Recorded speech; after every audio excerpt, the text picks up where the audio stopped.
Capestérien, bonsoir, bonsoir Azot, bonsoir tout le monde. Tim Tim, vous allez me répondre, bois sec. Tim Tim, bois sec. Avant Kassav, c'était en tradition. Bienvenue dans l'émission de Roni. Bienvenue dans l'émission de Roni. Avant Kassav, c'est en tradition. Et oui, parce que tradition qui veut dire qu'on souligne le passage entre les années 70, les années 80 et les années 2000. Nous allons souligner les changements économiques, les changements de mentalité, les nouvelles structures qui sont arrivées en Guadeloupe, qui fait que ça a réveillé la conscience de la jeunesse, ça a permis à la jeunesse de mieux s'exprimer, de mieux canaliser leur énergie, de mieux se valoriser et de se faire connaître au niveau national, au niveau de la France. Beaucoup ont réussi et bon nombre ont échoué. Et c'est à ceux qui ont échoué, et particulièrement, puisque je suis de Capesterre-Belle-Eau, je m'adresse à ma commune de naissance, et j'étais en train de leur dire comment j'ai pu résister, qu'est-ce qui fait que, quel est l'état d'esprit, qu'est-ce qui a fait que un esprit de maintien est resté implanté en ma personne. Pourquoi comment j'ai résisté à toutes ces épreuves du chômage, du froid, de la neige, de la solitude, et oui, la persévérance de la solitude, le truc affectif d'un homme, quoi, pas un manque affectif de la famille, puisque moi, ma famille, je la connais. Donc, donc comment j'ai pu supporter toutes ces épreuves-là, et qui fait que quand même je suis quelqu'un qui s'est rangé, mais qui n'a pas réussi, et le fait de s'être rangé au niveau de la dignité humaine fait que je me retrouve avec vous en ce moment en train de partager sur YouTube France, que je remercie beaucoup, qui est mon sponsor pour pouvoir diffuser au niveau de France 2, France 3, France O, TF1, Bonjour Claire Chazal, Élise Lycée, etc. Et qui fait que j'ai pris l'initiative de développer un nouveau lien relationnel avec les gens de ma commune, Capesterre-Belle-Eau, par l'intermédiaire de YouTube France. Voilà.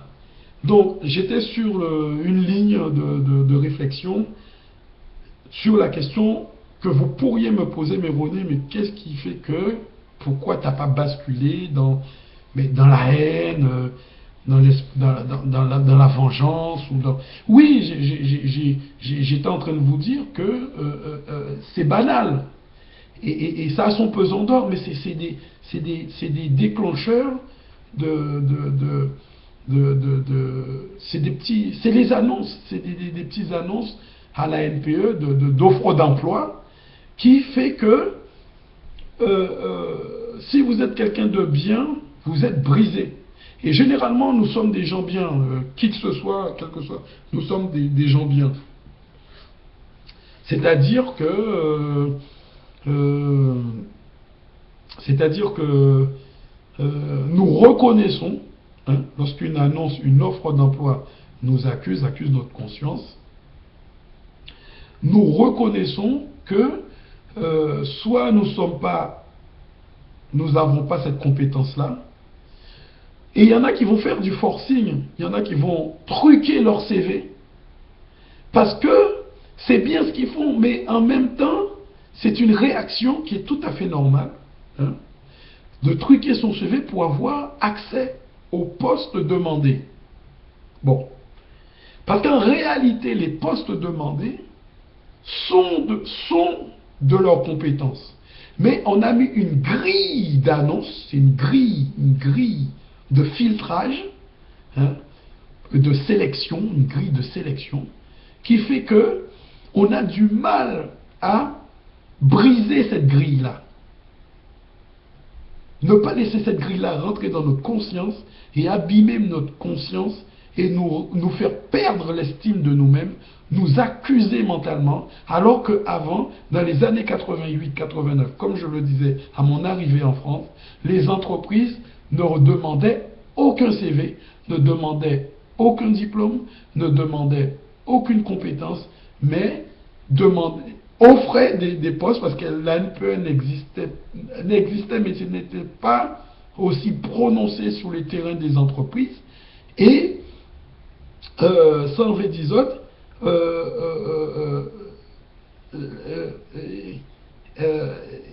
l'ANPE, les offres d'ANPE n'étaient pas aussi sélectives.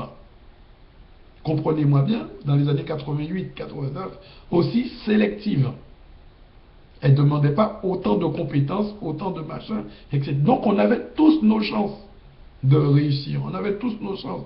Diplômés ou non diplômés, on avait tous nos chances de réussir. Parce qu'avant, la manière dont les entreprises recrutaient, c'était, ils te mettaient à un poste pendant 15 jours. Tu faisais ton épreuve, tu faisais tes preuves. S'ils jugeaient que tu valais le coup, malgré les petites erreurs, la personne signait quand même le contrat d'embauche. Parce qu'il n'y avait pas de CDD, il n'y avait pas de ça n'existait pas. Il n'y avait pas de jour d'essai, il n'y avait rien. C'était 15 jours. Tu avais 15 jours pour faire tes preuves. Point. Et tu étais payé. Ces 15 jours-là, tu étais payé. Bon. Donc, les annonces d'offres d'emploi sont devenues de plus en plus sélectives. Ajouter de plus en plus de critères. Demander de plus en plus une liste de ton parcours professionnel, c'est-à-dire le CV. Devinez, je vous pose la question, où on peut trouver le fait qu'on vous demande un CV. En réalité, un patron, il va évoluer avec vous s'il vous embauche. Il n'a pas à vous demander là où vous étiez. Un seul truc qu'il va demander qui est légitime, c'est le casier judiciaire pour certains métiers. Mais depuis qu'il y a eu cette grille de protection, cette grille sélective, nous qu'a trouvé, nous, anti-gens? Tout le monde, les blancs, les noirs, toute la population en France et dans l'outre-mer, pénalisée par une folie qui a été mise en place par je ne sais quelle politique. Vous comprenez? Devinez, c'est ce que j'étais en train de vous dire, où est-ce qu'on a besoin d'un curriculum vitae. Ça s'appelle curriculum vitae. À qui on demande ça? Vous savez? Eh bien, aux hommes politiciens. Ce document qui s'appelle CV, ça appartient aux hommes politiciens. Parce que c'est dans leur monde qu'on leur demande ces genres de trucs. Voilà. Et non pas aux entreprises, à leurs futurs employés, ou à leurs futurs ouvriers ou futurs salariés. Il y a quelque chose dans les années 88 qui a été mis en place et qui a créé beaucoup de problèmes vis-à-vis du chômage. Il y a beaucoup de gens qui méritent de rebondir malgré qu'ils n'ont pas eu de diplôme. Il y a beaucoup de gens qui méritent de débuter avec diplôme. Il y avait à une époque, les entreprises, c'était des offres d'emploi, c'était des opportunités. Voilà. Il n'y avait pas de sélection, il n'y avait pas de critères de sélection. Donc, Capester Bello, Guadeloupe, ce qu'a bien voué que ça blindé, ça vient blindé, ça n'a pas été blindé. Avant, dans les années 70, on montait Capati en France, on montait qu'à partir en France, sans expérience, sans bagage. L'entreprise Tevleyo, l'entreprise, c'est qu'à voir que son monde qui balait, son monde qui n'y force, son monde qui n'y volonté, à lever le matin pour venir en entreprise, eh bien, l'entreprise le voulait, parce que c'était quelqu'un qui était volontaire. Et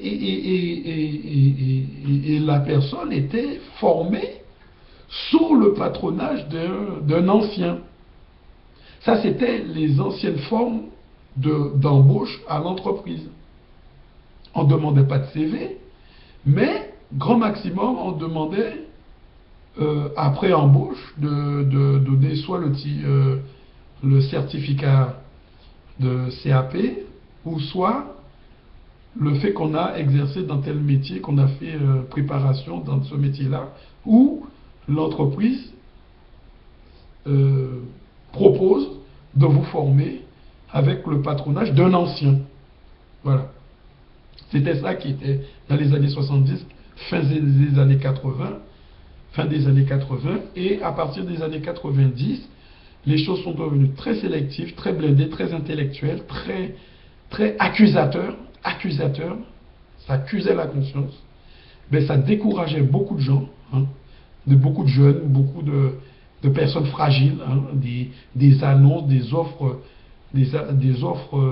d'emploi, des annonces d'offres d'emploi avec des critères qui vous accusaient la conscience, qui fait que vous perdez l'estime de vous. Au lieu d'être dans la révolte, eh bien, vous étiez plutôt dans la blessure, dans le désapprobation de vous-même, à tel point que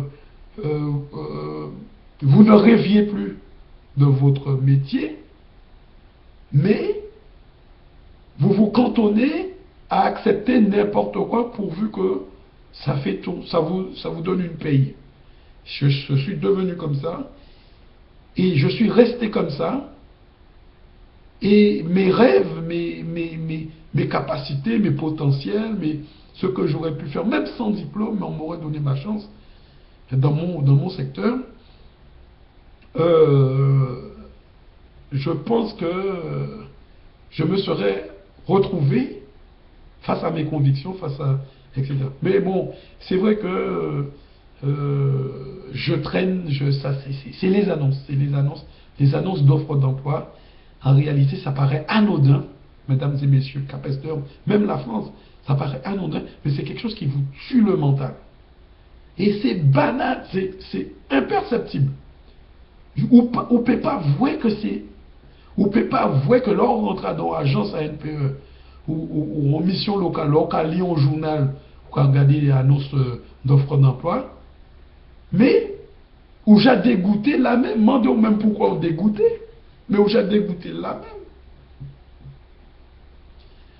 Voire même monde qui nie diplôme, même ça a touché même monde qui nie diplôme avec expérience, parce que yo obligé faire des métiers que yo pas c'est pas habitat yo, parce que ces métiers là parce que yo nie le niveau avec un diplôme qui normalement Bougla TV touché 13 ou 15 000 francs par mois, il a touché 8 000 francs, 8 000 francs, 8 000, 9 000 francs par mois, avec un diplôme qui est un diplôme de technicien, d'ingénieur, etc. Bougla a touché 8 000 francs, au lieu de toucher 15 000 francs, 17 000 francs, 18 000 francs. Alors, donc, même les gens diplômés, ça a touché eux. Vous voyez? Donc, à plus fort raison, les gens qui n'ont pas ni diplôme, ni expérience, même. Je comprends, ça, on veut dire là, à Talais. Tim, Bois Sec, avant, Kassav, c'était en tradition.